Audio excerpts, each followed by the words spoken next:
Nung tinanggap natin ng Panginoon, kailangan malaman mo, kailangan maintindihan mo na hindi mo lang tinanggap yung mga pagpapala na ginawa ni Jesus para sa atin, tinanggap mo rin ang pagsubok, pag-uusig at pagdurusa bilang mga tagasunod at lingkod ng ating Panginoong Hesus.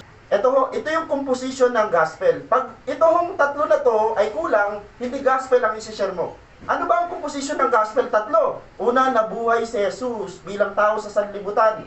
Unang gospel. Pangalawang gospel, namatay si Jesucristo para sa iyo at sa akin at para sa buong mundo para bayaran ang lahat ng kasalanan. Then finally, pag wala ito, hindi gospel ang ating pinag-aaralan, muli siyang nabuhay. Amen? Muli siyang nabuhay. Doon nagkaroon ng gospel kasi si Jesus na nabuhay, namatay, hindi na natiling patay, kundi nabuhay. Yun ang gospel, mga kapatid. Pero the moment na namatay ang isang mananampalataya, nangako ang Panginoon, sabi ni Jesus Christ, ako ang muling pagkabuhay at ang buhay, kahit mamatay, ay muli kayong mabubuhay. And that is gospel. Ano sa Tagalog ang gospel? Maganda at mabuting balita. Si Jesucristo ang mabuting balita. Dahil si Jesus ang pinakamaganda at pinakamabuting balita na meron tayo. Sa buhay ho natin, maaaring ngayon ay nandun ka sa suffering, maaaring sa buhay mo ngayon, nandun ka sa punong-puno ka ng kabigatan. Kapatid, hindi yan ang conclusion ng iyong buhay. Hindi yan matatapos ang iyong buhay. Kaya ang kailangan mong gawin, magtanim ka ng mabuting legacy. Ano ba ang gusto mong maiwanan sa sanlibutan? Nananampalataya sa kabila ng mga pagsubok o sa maliliit na pagsubok ay iiwan mo na ang Diyos. Kailangan tayo magkaroon ng legacy na may papasa natin sa iba. Nawawalan, nagkakaproblema, pero kapit pa rin sa Diyos. Yan ang pinaka-the best na may ipapamana natin sa next generation. Hindi laging masaya ang buhay ng Kristiyano. May great calling mo pa dito?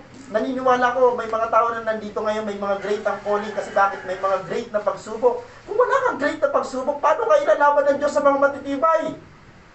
Kung di saling lang sa'yo, talo ka na. Hindi ka pwedeng iharap ng Panginoon sa mga general na kalaban.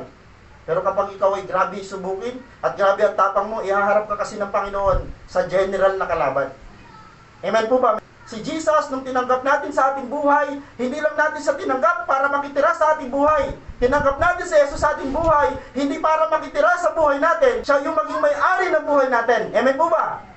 Huwag sanang ganun, Lord, tinatanggap kita, makitira ka sa buhay ko. Paano yun? Pag ayaw mo na, palalabasin mo si Jesus? Dapat nung tinanggap mo si Jesus sa iyong buhay, dapat siya na yung may-ari ng buhay mo para kontrolado niya yung mga bagay sa buhay natin. Amen. Tanggalin niyo ang tiwala niyo sa tao, ilagay niyo sa Diyos. Naniniwala ho ako, the best ang gagawin ng Panginoon. Wala pang taong binigo ang Diyos na nagtiwala sa Kanya. Amen. Wala pa. Sino dito ang binabas na sa Facebook dahil nagpo-post ka ng mga salita ng Diyos? Pag may nambas sa'yo, magtuloy-tuloy ka. Amen. Kasi ang iba pag binabas, ay ayoko na. Binabas ka pa lang, hindi kasi nasapok ng harapan.